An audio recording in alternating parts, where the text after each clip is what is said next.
Hello everyone. तो अपन आज से फिजिक्स की रिवीजन स्टार्ट कर रहे हैं। सबसे पहले ट्वेल्थ में अपन electric charges and field start करेंगे। ये जो नोट्स हैं ये मैंने खुद से बनाए हैं एंड काफ़ी कॉन्साइज अपन फॉर्मूलेस का और इम्पॉर्टेंट पॉइंट्स का ही रिवीजन करेंगे। काफ़ी कम टाइम है तो आप इसको नीट और बोर्ड्स जेई मतलब सबके लिए यूज़ कर सकते हैं, पर मेनली फोकस अपना नीट पे रहेगा। स्पेशल फार्मूलाज और अपन को सब ये देखने वाले हैं। इसमें ऑलमोस्ट सारे फार्मूलाज मैंने कवर करे हैं और सारे पॉइंट्स जो क्वेश्चन बन सकते हैं। मतलब ये बहुत कॉन्साइज नोट्स हैं, अगर आप इनको कर लेते हैं मतलब रिवीजन ही करेंगे आप इससे। ऐसा नहीं है फर्स्ट टाइम पढ़ रहे हैं तो आप इस वीडियो को ना देखें, पर रिवीजन करने के लिए एक बेस्ट वीडियो होगी। सारे फार्मूलेज कवर करेंगे अपन, चैप्टर वाइज चलेंगे। सबसे पहले इलेक्ट्रिक चार्जेस एंड फील्ड करते हैं। चलिए, तो देखो सबसे पहले अपन चार्ज देखते हैं। देखो रिवीजन ही है, सिर्फ मैं रिवीजन फॉर्मेट में कराऊंगा क्योंकि अपन को 15 से 20 मिनट में चैप्टर कंप्लीट करना होगा। तो अपन कॉन्सेप्ट समझेंगे नहीं, बस देखेंगे, गो थ्रू करना है अपन को। ठीक है, हाँ। अब देखो इलेक्ट्रिक चार्जेस एंड फील्ड में सबसे पहले अपन चार्ज देखते हैं। चार्ज का फॉर्मूला आपको पता होगा, आई इंटू टी। ठीक है, ये रहा। And dimension A into T आपको याद रखना है। प्रॉपर्टी क्या होता है, चार्ज एडिटिव होता है नेचर में, इनवेरिएंट स्पीड नहीं होती, चार्ज का कंजर्वेशन ऑफ चार्ज होता है और क्वांटाइजेशन ऑफ चार्ज। इसका फॉर्मूला आपने पढ़ा होगा, q equals to any number of electron पूछ सकता है ये, या फिर चार्ज पूछ सकता है। इन दोनों में से कुछ भी पूछ सकता है। इलेक्ट्रॉन, चार्ज ऑन इलेक्ट्रॉन पता होगा सबको, 1.6 इंटू 10⁻⁻19 कूलम। ठीक है, इसकी वैल्यू हमेशा नंबर्स में ही आनी चाहिए, पॉइंट में नहीं होनी चाहिए। ठीक है। अब मेथड्स ऑफ चार्जिंग, इस पर भी क्वेश्चन आ जाएगा स्टेटमेंट बेस्ड। चार्जिंग अपन कैसे कर सकते हैं, फ्रिक्शन के थ्रू, कंडक्शन के थ्रू, जो जिसमें चार्ज रेडियस पे डायरेक्टली प्रोपोर्शनल होता है। ठीक है। After conduction potential become same, conduction के बाद पोटेंशियल सेम हो जाता है और चार्ज मे बी डिफरेंट होगा, ये ज़रूरी नहीं है, मस्ट नहीं कह सकते अपन। ठीक है। तो अपन ने चार्जिंग कैसे कर सकते हैं, फ्रिक्शन, कंडक्शन और इंडक्शन। इंडक्शन में पास में लाके बॉडीज़ को करते हैं। ठीक है, तो ये पॉइंट चार्जेस के लिए नहीं होता इंडक्शन, ये हमेशा फेसिंग लेयर्स, ऐसे जो फेसिंग लेयर्स होती हैं उनमें ही अपन इंडक्शन करा सकते हैं। ठीक है। चलिए, अब चार्ज आपको समझ में आ गया होगा। अब कूलम्स लॉ देख लेते हैं। ये सबको पता होगा, फोर्स इक्वल्स टू K/Q1Q2/r², जिसमें के की वैल्यू होती है 1/4, के की वैल्यू होती है 1/4πε0। ठीक है, 1/4πε0। ठीक है। अब देखो फोर्स अपन अगर एफ मैक्स पूछता है, ये जेई मेंस में भी आ रखा है, पूछ लेता है, तो अपन उसका डिफ्रेंशिएशन करके dF/dq जीरो के बराबर रख देते हैं। अब मैं डिटेल में इस वीडियो में नहीं बता सकता, ये आपको पता होना चाहिए, ये इंपॉर्टेंट कॉन्सेप्ट है। अगर आपको समझ में नहीं आ रहा तो आप बताना। ठीक है, हाँ। अब वेक्टर फॉर्म में भी डायरेक्ट एमसीक्यूज फॉर्म में ही आ जाएगा ये कि vector form of Coulomb's law कैसा होगा। तो देखो K/Q1Q2/r², K/Q1Q2/r² अपॉन R³ ये मैग्नीट्यूड होगा और ये वेक्टर फॉर्म होगी। वेक्टर फॉर्म में अपन जो टारगेटेड, ऐसे ये टारगेटेड है माइनस सोर्स, ये सोर्स है, यहाँ पे सोर्स है और वहाँ टारगेट है, टारगेट की रेडियस माइनस सोर्स की रेडियस अपन करते हैं। और वेक्टर फॉर्म में charges must be with sign होना चाहिए। प्रिंसिपल ऑफ सुपरपोजिशन आपको पता होगा, ऐसे दो चार्ज हैं, ऐसे यहाँ पे Q1 है, Q2 है, तो इनका जो नेक्स्ट वेक्टर फॉर्म है अपन वेक्टर एडिशन कर देते हैं। ठीक है, हाँ। और रिलेटिव परमिटिविटी में सबसे पहले आपको एप्सिलॉन नॉट की वैल्यू याद होनी चाहिए, 8.85 into 10⁻⁻12 coulomb square upon newton metre square. देखो सारी यूनिट्स भी आपको याद होनी चाहिए, इससे ही आप अपना डायमेंशनल फार्मूला निकालेंगे। ठीक है, रिलेटिव परमिटिविटी पूछता है तो मीडियम की अपॉन एप्सिलॉन नॉट की फिक्स वैल्यू है। सेम फोर्स पूछता है, ये भी बहुत जनरली पूछ लिया जाता है कि मीडियम में फोर्स क्या होगा, तो epsilon naught upon relative permittivity दे रखी होगी। कुछ क्वेश्चन ये रेडियस वाले भी बन जाते हैं कि एयर में रेडियस बता दो। अरे यार ये क्या है, रेडियस बता दो, तो रेडियस में एप्सिलॉन नॉट की वैल्यू दे रखी होगी, ई रिलेटिव परमिटिविटी, तो ये ER इंटू आर मीडियम ये भी दे रखी होगी आपको, और ये निकालना रहेगा। कुछ भी पूछ लेगा, ये फॉर्मूला आपको याद रखना है। ये पूरा डेरिवेशन रहती है, पर अपन शॉर्ट से फॉर्मूला रखेंगे क्योंकि आपको एग्जाम में फॉर्मूला रिकॉल होगा जब भी आप with in the time frame question कर पाएंगे। ठीक है, अब ये पेंडुलम वाले क्वेश्चन, ये बहुत जो चार्ज वाले रहते हैं ना, ये दोनों चार्ज के सेपरेशन एल एल, ये लेंथ एल होती है, तो ऐसे 2L लेंथ हो जाती है। ऐसे पूरा अगर अपन इसको ऐसे रख दें तो 2L लेंथ, ठीक है।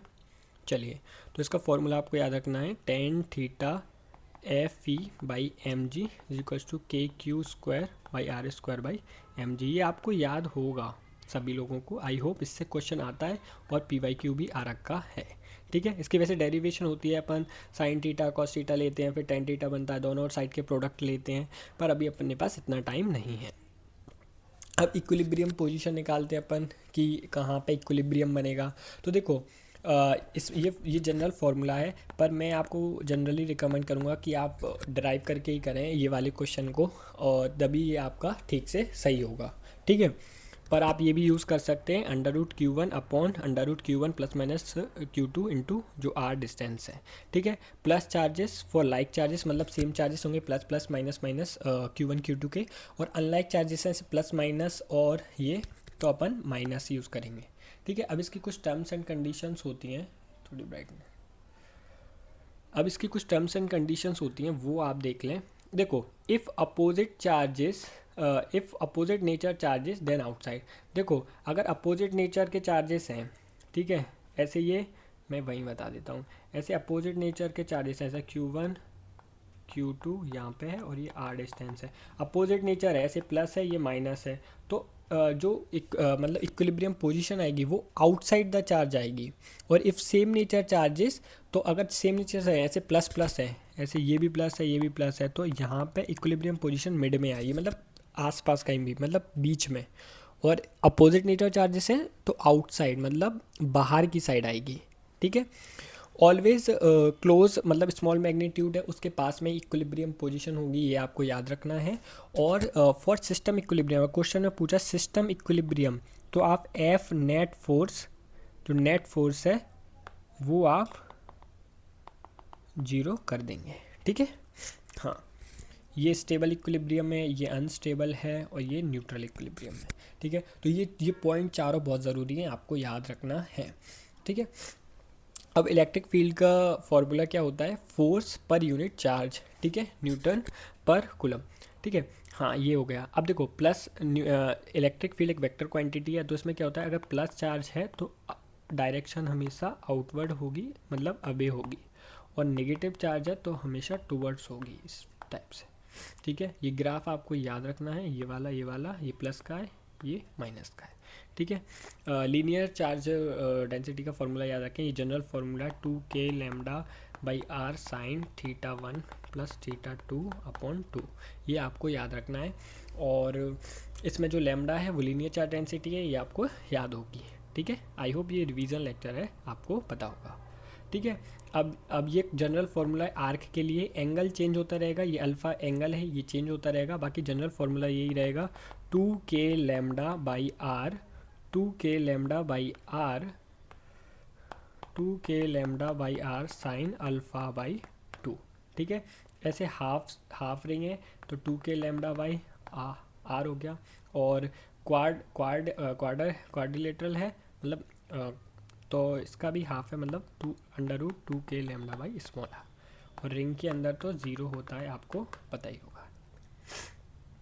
अब देखो, यूनिफॉर्मली चार्ज रिंग, इस पर भी क्वेश्चन आता है, बहुत इंपॉर्टेंट है, जेईई मेंस में, नीट में जनरली क्वेश्चन पूछा जाता है।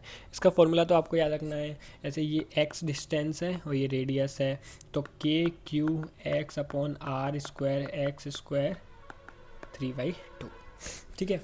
अब देखो, सेंटर में अगर x, ये x है, ये x है, ये 0 हो जाता है तो इलेक्ट्रिक फील्ड ऑब्वियसली 0 हो जाएगी। अगर नियरर पॉइंट है, ये जो x है ये बहुत छोटा हो जाता है एकदम यहाँ पे, और r बहुत बड़ा हो जाता है, तो अपन नियरर के लिए ये लगा सकते हैं फॉर्मूला KQ(x) अपॉन RQ, और ये रिलेशन भी पूछ लेगा, डायरेक्टली प्रोपोर्शनल होगा x का। मैंने आपके लिए बहुत कॉन्साइज कर दिए हैं ये सब, ठीक है, बस आपको पढ़ना है और थोड़ा समझना है। देखो, मैं अब अपन पूरा डिटेल में समझने वाला वीडियो नहीं है ये, अपन रिवीजन कर रहे हैं, तो आई होप आप सभी लोग इसमें रिवीजन वाले ही हों, ठीक है। फर अवे वाले पॉइंट में क्या होगा कि x बहुत बड़ा हो जाएगा r से, तो इसमें KQ इन्वर्सली प्रोपोर्शनल हो जाएगा एक्स स्क्वायर के, ठीक है। अगर रिंग के यूनिफॉर्मली चार्ज रिंग में अगर D F by D x पूछता है, मतलब मैक्सिमम इलेक्ट्रिक फील्ड पूछता है, मैक्सिमम इलेक्ट्रिक फील्ड पूछता है, तो ये हो जाएगा plus minus r by root two. ये जेई मेंस में आ रखा है, ठीक है। अब मैं जेई मेंस की बात क्यों कर रहा हूँ, जेई मेंस के क्वेश्चन नीट में रिपीट होते हैं और इस बार फिजिक्स का पेपर काफ़ी अच्छा आया था, ठीक है। ये वाला ग्राफ याद रखना है, यूनिफॉर्मली चार्जिंग का इस टाइप से ग्राफ होता है, ये ठीक है। हाँ, फोर्स क्या होता है, Q इंटू ई, ठीक है। अगर ऐसे चार्ज इलेक्ट्रॉन पार्टिकल है तो नीचे mg लगेगा, ऊपर F ही हो जाएगा, तो mg is equals to f e, तो E हो जाएगा mg by Q, sorry Q होगा यहाँ, Q, ये Q होगा, Q, मैं इसको ठीक कर देता हूँ, ये Q होगा, ठीक है। अब देखो इलेक्ट्रिक लाइन ऑफ फोर्सेस अपन देख लेते हैं, इलेक्ट्रिक फील्ड लाइंस। देखो ये एक इमेजिनरी लाइंस हैं और इलेक्ट्रिक फील्ड लाइंस कभी भी क्लोज लूप फॉर्म नहीं करती, कभी भी, ठीक है। ऐसे अपन को टेंजेंट ड्रॉ करना है, इलेक्ट्रिक फील्ड लाइंस ऐसे, तो इनसे टेंजेंट ड्रॉ करके अपन उसकी डायरेक्शन निकाल सकते हैं, ठीक है। कभी भी एक दूसरे को इंटरसेक्ट नहीं करती, और जितनी ज़्यादा इलेक्ट्रिक लाइन ऑफ फोर्स उतना ज़्यादा होगा जितना ज़्यादा चार्ज होगा, ठीक है। और E inversely proportional to separation between the charges, अगर सेपरेशन बिटवीन द चार्जेस बढ़ेगा तो इलेक्ट्रिक फील्ड कम होती जाएगी, ठीक है। सेपरेशन बढ़ेगा तो इलेक्ट्रिक फील्ड कम होगी, जैसे इनके बीच में सेपरेशन ज़्यादा है तो बी की इलेक्ट्रिक फील्ड कम हो गई और ई ए की ज़्यादा हो गई, ठीक है। और पॉइंट देख लेते हैं, in conductor electric line force can not enter, while in non conductor few electric field lines can enter. Non conductor में हो जाती है एंटर, जबकि कंडक्टर्स में नहीं होंगी, ठीक है।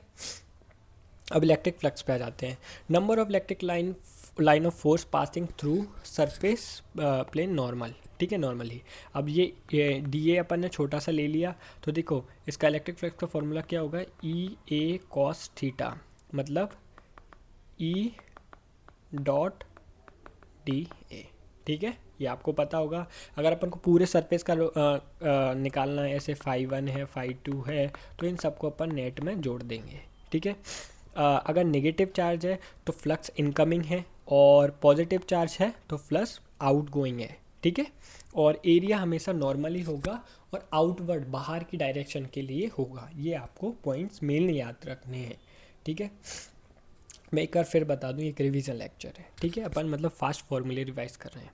अब गॉस थ्योरम ये सिर्फ क्लोज सरफेसेस के लिए होती है, वैलिड फॉर फील्ड फॉलोइंग, जो इन्वर्स स्क्वायर लॉ, देखो जो इन्वर्स स्क्वायर लॉ फॉलो करते हैं वहाँ वैलिड होता है, क्लोज सरफेस में वैलिड होती हैं। इसका इस पे स्टेटमेंट भी नीट में आ रखा है, net flux is 1/ε0 times of total charge and close. देखो टोटल इसका फॉर्मूला क्या हो जाएगा, ये इसका साइन होता है फ्लक्स का, e dot d a is equals to q inside, मतलब चार्ज जो क्लोज सरफेस में है वो अपॉन एप्सिलॉन नॉट, ठीक है। शेप पे और साइज पे डिपेंड नहीं करता फ्लक्स, ठीक है। हाँ, अब देखो हेमिस्फेयर का Q by two epsilon not, इसका क्यूब का आपने पूरा कॉन्सेप्ट समझा होगा, फेसेस का और डायगोनल्स का, कॉर्नर का, सभी का ये पूरा कॉन्सेप्ट आपने पढ़ा होगा, ठीक है। ये मैंने जनरल लिख दिए हैं।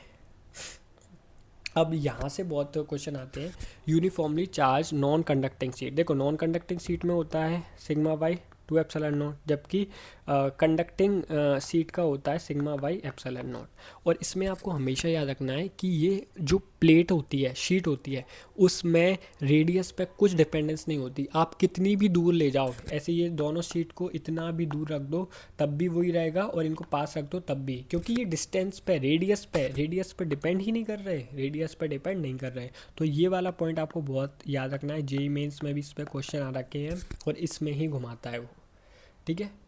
चलिए, electric field due to spherical charge distribution, ठीक है। पॉइंट चार्ज का तो पता है के q by r square inversely proportional हो जाता है, तो ये ग्राफ बन जाएगा, ठीक है। अब देखो charge conducting sphere, hollow sphere है ना इसका, देखो अंदर तो रिंग, मतलब ये रिंग ही हो गई, तो इसके अंदर हो गया 0, ठीक है।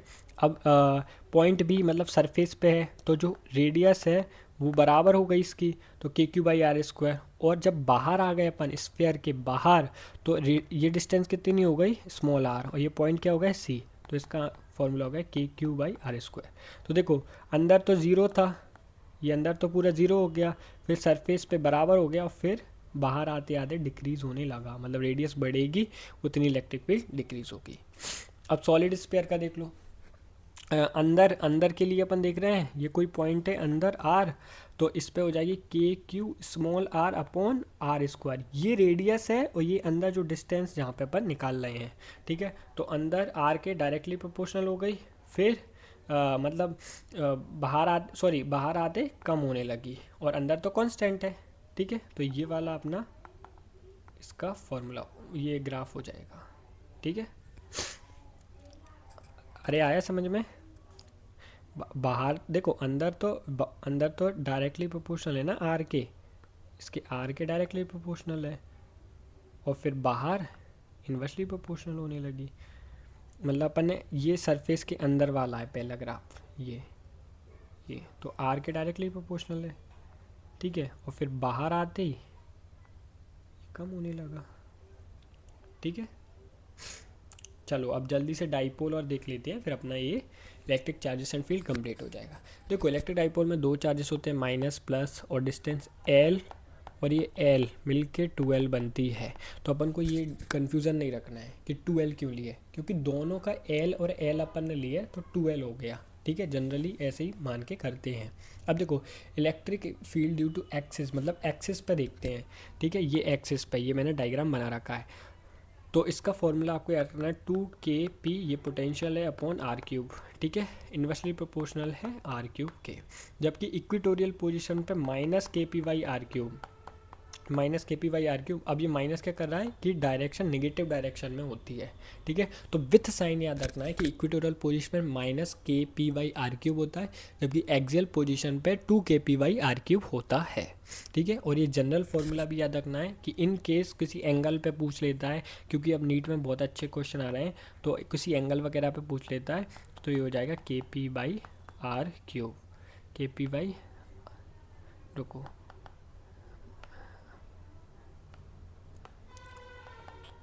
KP/R cube 1+3 cos square theta. कोई फॉर्मूला आपको याद नहीं हो रहा है तो आप उसे बार बार लिख लिख के करिए। ठीक है, और इसी तरह के अगर आपको और भी चैप्टर्स के वीडियोस चाहिए तो आप कमेंट करें, और इसके नोट्स हैं ये आपको टेलीग्राम पे मिल जाएंगे, डिस्क्रिप्शन में उसकी लिंक होगी, मैं ये टेलीग्राम पे डलवा दूंगा। ठीक है, और चैप्टर्स के लिए चाहिए कौन कौन से चैप्टर्स आपको पहले चाहिए इस टाइप के शॉर्ट नोट्स, तो आप मुझे कमेंट्स में बता दीजिए, उन चैप्टर्स के अपन पहले ले आएंगे। ठीक है, थैंक यू।